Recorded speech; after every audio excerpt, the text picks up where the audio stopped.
So you guys have probably seen the tweet that I made recently about how one of the locals in Chicago is banning Bayonetta. Or you might have seen it on Reddit or heard it from somebody else.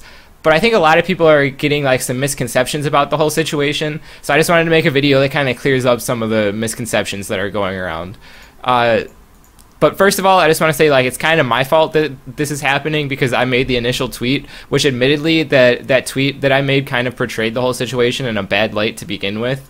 So that kind of made people take things out of context or like not fully understand the situation because I didn't properly give the situation any context. I pretty much just said, here's a results image, here's a post on Facebook. Like, they were kind of tied together, I guess, because they happened on the same day, but at the same time, there's a lot more going on that people don't really know about. So I want to give a little more context to that so people can better judge the situations for themselves.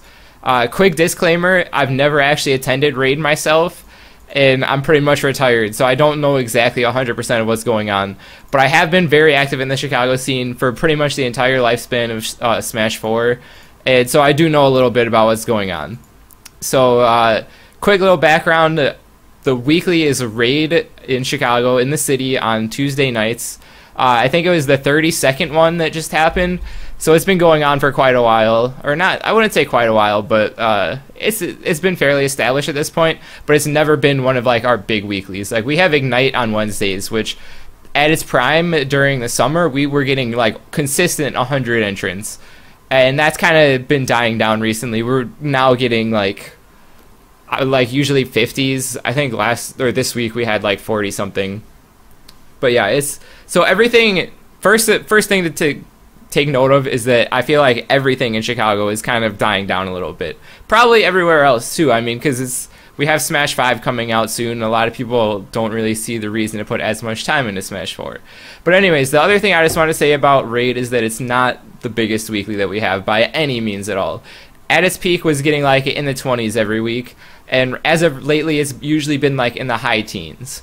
So I don't think you should take one weekly banning a character to mean that like the whole region is doing something. It's one weekly, it's its own thing, and it doesn't really have any influence on any of our other tournaments whatsoever. So first of all, alright, let's take a look at Santi's post that he made. So first things first, it's very poorly written. I will admit that. The post is not good. Like, it definitely should have been reread, revised a little bit, especially if you're like trying to make an official announcement. It's kind of your responsibility to make it at least sound a little bit better than it is, but ignoring that, let's look at some of the phrases that were said here. So one thing that he said is that Bayonetta is toxic to the community. So I think this is part of what people are taking out of context. So people are saying toxic to the community is in like toxic to the entire Smash 4 community as a whole. That's not the case. This is referencing it is toxic to the community that attends Raid every Tuesday. And by this, I mean that attendees are losing interest in spending money to deal with fighting Bayonetta every week. Is this scrubby? Yeah, you could say so. But you also have to look at the other side that this is not top tier players. This is not PGR players. There's one PGR player that attends this weekly, and that's Tyroy. If you look at everyone else that attends, you're not really going to find any other players that are going out of their way to like attend nationals or regionals outside of Midwest Mayhems and stuff. These are people that are going every week that are just like playing for fun and enjoyment of the game. They're not really trying to do their best or like necessarily improve even.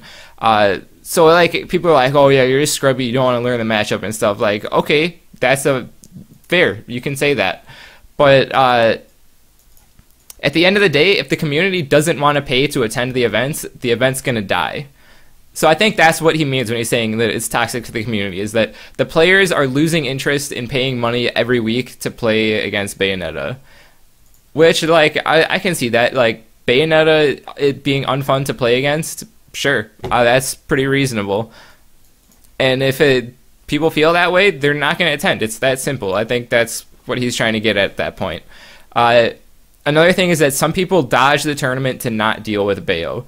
I do know of people in Chicago that have done that. I know people in other regions that have done that. I know it's like, if people don't want to fight, like if you know that you're gonna go to a bracket and fight a lot of Bayonettas and you hate fighting Bayonetta, why would you go out of your way, spend all that money, like gas money to drive there, or like whatever, and then bracket and entry fees and stuff? You don't really want to pay for that if you know you're not going to have a good experience to begin with. So that's valid. That's what people are doing. I do know of people that are doing that in Chicago. So if you're running this weekly, if you're the TO and you're seeing this happening a lot, and that you see a lot of people that used to attend your event aren't attending anymore and giving this reason, maybe it is in your best interest as a business to go and ban the character like that. I also do want to point out that he says this is a temporary ban. That's something that a lot of people are overlooking when they're talking about this post on social media. So it was never intended to be permanent.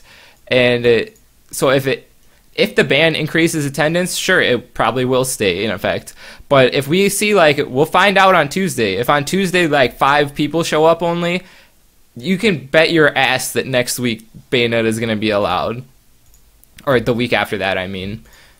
So the last thing about the post in general that I wanted to point out is that after the initial post, and like because of my tweet kind of blowing up and then being on Reddit front page for a while, Santi did go back and make a second post that kind of explains the whole situation, clarifies some of the misconceptions, and just is much more well thought out, and he kind of explains everything that happened. So if you really care about a scene banning Bayonetta and like the reasonings, go read that. Don't worry about the one stupid post that was poorly written. It wasn't intended to be seen for so many people. But anyways, I want to talk about some of the responses that I had on the Twitter post, because honestly, a lot of this stuff that I read on the Twitter is what are things that personally to me I don't like about the community at all, and that's what I wanted to quickly talk about. It's like things that I hate about the community. So here, I'll just read some of the posts and then give my thoughts on them. So here at Blank Smash, he is a grade A Jimothy. If you're the TO, I don't see it as a gym decision by him. I see it as a business decision. He's trying to retain player base at his weekly. I don't think that makes somebody a gym. I think Rickles' response good to this at I am Rickles says, competitively speaking, a banned character should not be incentive to make competitors want to compete. That's true. Like, it shouldn't. But is that the case? It seems like it. But I guess this is where the line goes between the main competitive rule set and the people wanting to enjoy Smash Bros with each other. I think that's really good and kind of tells the situation a little bit better, is that if people aren't enjoying it and they don't want to play, they're not going to play. There's definitely that distinct line between the people that are trying to like become PGR, compete at that top level, and then you have the people that are like on a casual level, just trying to have fun. And if that's, you have to remember, the people that are trying to be the best and be PGR'd is honestly a very, very small portion of the scene. I would go out on a limb and say at least 85 to 90% of the competitors at any given tournament are fairly casual players that are just trying to have a good time. So, alright, let's see what else we got. Hey guys, Santi here. So I found that I'm responding really well to the temporary Bayonetta ban. So effective immediately, this will be a permanent ban by @OG I fucking hate when people do this. Like, you're mocking a person or a group of people on the assumption of future actions or behaviors without knowing the context. Don't do that. Like, we haven't seen what happened yet. Maybe like 2 people are going to show up next week and then the ban's going to get reversed and the whole situation was blown out of proportion. Just stop, like, acting like you know the situation when you don't. You have no idea. You're not even part of the scene. Stop. Childish as ever is Smash community from @KBethel94, who is apparently like not a Smash player, not part of the Smash community. Even players in Chicago, like Chicago Smash 4 players, don't understand the full context of the situation. So don't make an assumption about our entire community based on one event that you will have absolutely no idea about. Half the people in Chicago still don't even have an idea about it. Just stop assuming. This picture by @AlexShalom admittedly was really funny. I liked it. It's good. It's a quality meme. As a memer, I appreciate it. @Smaforsh Casey says, I don't understand why people don't accept Smash as an esport, they say, before turning around and bitching about Bayonetta being broken and not wanting to adapt. This is a 17-person local. This is not trying to be esports at all. You have to look at the context.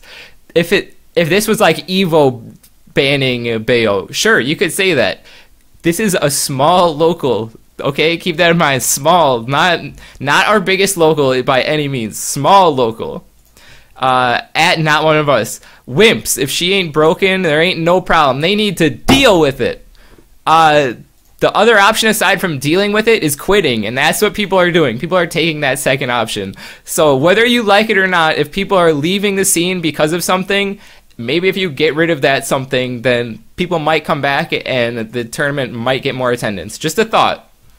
And then there's this series of mad tweets by @SuperTizo. Like, holy shit, calm down. You sound way more upset than anybody that was affected by the decision. You're not part of Chicago Smash scene. Like, why are you so upset by this? Like, nobody's attacking you. It's okay. One small tournament somewhere that you don't live can do what they want. Calm down. Yeah, so that's my responses to Twitter things. Let's take a look at Reddit real quick. So the top comment is a post from Ballsy, good friend of mine, and he tries to clarify the situation a little bit more. And here he says, many PR players are finding it more taxing than enjoyable to play against Tyroy. And I would agree with this. I think it's very true. We do have ranked players that will dodge tournaments because Tyroy attends them. It's no lie that we've had past and present PR members that don't enjoy the game whatsoever, and Bayo is one of the reasons. That is a true statement. The point is that people don't want to play against him because if he's so good with Bayonetta, and they hate playing against Bayonetta. And so why would you go to a small tournament when you're just gonna have to play him anyways if you absolutely hate playing him? That's reasonable, I guess. So then Bernard's Loop responded to that with a graph, which, first of all, I think the graph is flawed a little bit. There's a lot more factors that go into the attendance of the tournament that aren't really taken into account on the graph, and the attendance of particular Bayo players aren't really shown on there, like how many Bayos are in each group. And then I think grouping in chunks of 4 for a tournament attendance to averaging it isn't really fair.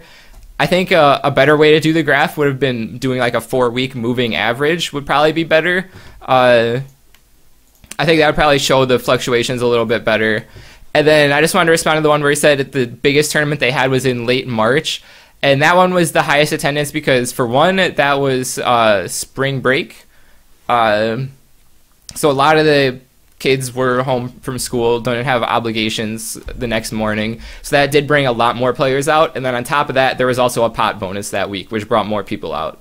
And then more people see there's a pot bonus and the fact that it's spring break, they're like, oh, I'm going to attend this week even though I don't normally go, because we know that it's going to be a lot bigger than it normally is. So there's factors like that that aren't really included in the graph, so I don't think it was necessarily a fair graph.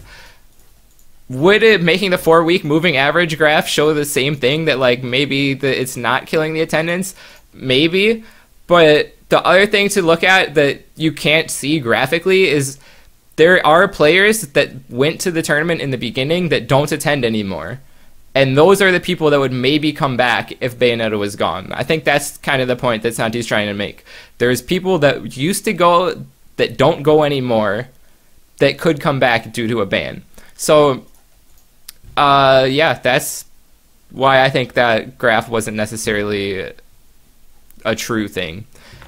So, when it comes down to it, my opinion on the situation, I think, okay, hot take, I think Diddy against Bayo is the very definition of unfun gameplay. I would 100% enjoy the game more in a non-Bayo meta. And I'm retired at this point anyways, so my opinion overall doesn't really hold very strong ground to begin with.